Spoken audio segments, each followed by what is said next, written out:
90% drugs जो clinical trials में जाते हैं वो मार्केट तक पहुंचने से पहले ही फेल हो जाते हैं। एक बार इस नंबर पे ध्यान दीजिए, 90%। रिसर्च की दुनिया में लैब ब्रेक थ्रू और रियल वर्ल्ड क्योर के बीच ये गैप बहुत बड़ा है। आज अगर डॉक्टर आपको कोई प्रिस्क्रिप्शन लिख कर दे रहा है तो वो 100 साल पुराने सेफ्टी फिल्टर का रिजल्ट है। एक ऐसा फिल्टर जो इस लॉजिक पर बना था कि अगर ये मेडिसिन एनिमल्स पर सेफ होगी तो शायद ये ह्यूमंस के लिए भी सेफ होगी। लेकिन कड़वा सच ये है, मेडिसिन ट्रस्टवर्दी इसलिए नहीं बनी क्योंकि लोग बड़े कंपैशनेट थे। वो ट्रस्टवर्दी बनी एक ब्रूटल और कोल्ड ऑब्सेशन विद एविडेंस की वजह से।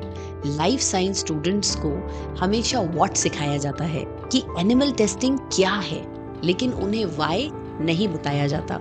अब हम प्रॉक्सीज के एरा से निकलकर प्रिसिशन के एरा में मूव कर रहे हैं, और ये समझने के लिए हमें उस टाइम में वापस जाना होगा जहां मेडिसिन सिर्फ गैसवर्क और डर का खेल था। बॉडी को मैप करना हमारा पहला बड़ा ऑब्सेशन था, और इसका मेन हीरो कोई डॉक्टर नहीं है, Leonardo da Vinci, the world famous artist of Mona Lisa painting. उस टाइम पर जब ये सब सोशली टैबू था, उसने 30 से ज्यादा ह्यूमन कैडेवर्स यानी लाशों पर डाइसेक्ट किया ताकि स्किन के नीचे का सच देख सके। उसकी हार्ट ड्राइंग सिर्फ आर्ट नहीं थी, पहला ट्रू एनाटॉमिकल रिकॉर्ड था, लेकिन तभी वो डेड बॉडीज पर ही काम कर सकते थे, जिंदा पर नहीं। 1600s में विलियम हार्वी ने ये बैरियर तोड़ दिया। उसने लिविंग सिस्टम्स को स्टडी करके ये प्रूव किया कि ब्लड सर्कुलेट होता है। यहाँ से मेडिसिन फिलॉसफी से बदलकर फिजियोलॉजी बन गया। फिर आया असली किलर, स्मॉल पॉक्स और रेबीज।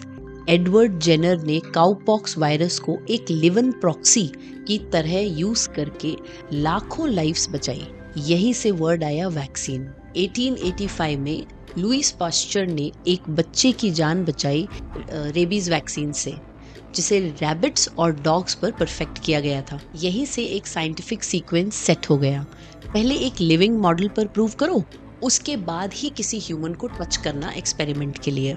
लेकिन ये सिर्फ कोई साइंटिफिक प्रेफरेंस नहीं है, ये कानून बन गया। 1937 एलिक्सर सल्फेनामाइड ट्रेजेडी में एक अनटेस्टेड सॉल्वेंट ने 100 से ज्यादा लोगों को मार दिया। इसके बाद 1938 एफडीएनसी एक्ट ने सेफ्टी टेस्टिंग मैंडेटरी कर दी। फिर आया न्यूरेमबर्ग कोड, जिसने ये एथिकल रूल फिक्स कर दिए, ह्यूमन ट्रायल्स बिना प्रायर एनिमल टेस्टिंग के शुरू नहीं होंगे।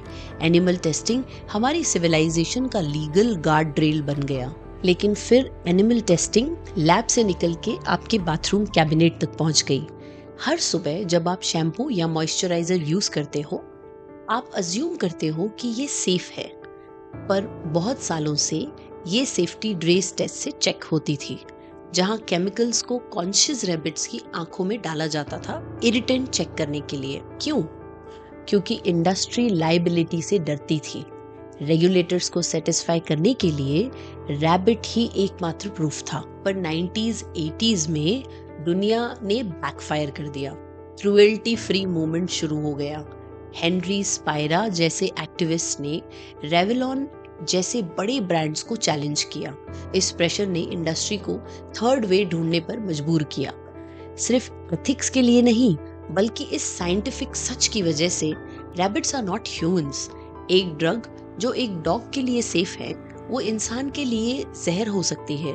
हमें एक बेहतर ब्रिज चाहिए था। जीरो चॉइस एरा खत्म हो चुका है। हम गेस नहीं कर रहे, हम मॉडलिंग कर रहे हैं। सोचिए, हमें अब किसी लिविंग बॉडी की जरूरत नहीं है ह्यूमन रिएक्शन को प्रिडिक्ट करने के लिए। अगर आपको आगे लाइफ साइंस में करियर बनाना है तो आपको ये 4 पिलर्स ऑफ प्रिसिशन मास्टर करने होंगे।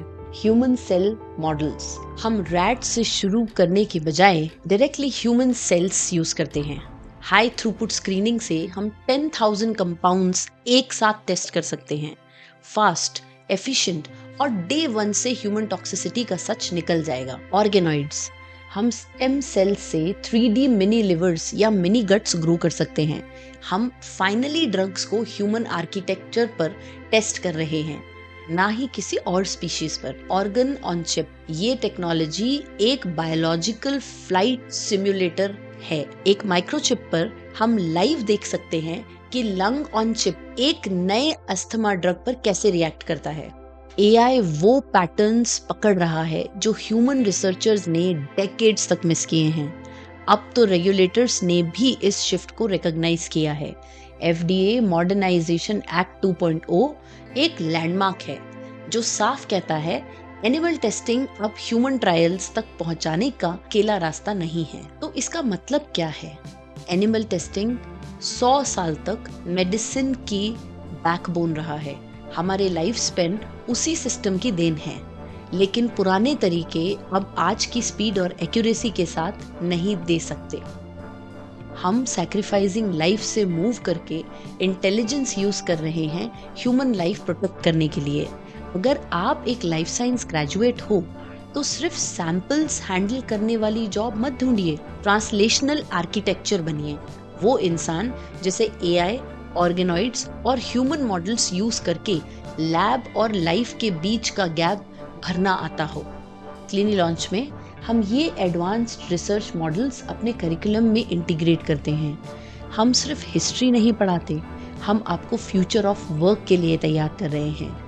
अब मुझे आपसे सुनना है, इंडियन R&D सेक्टर को देखते हुए क्या हम लीड करने के लिए तैयार हैं या हम अभी भी पिछड़े हैं? कमेंट्स में बताइए।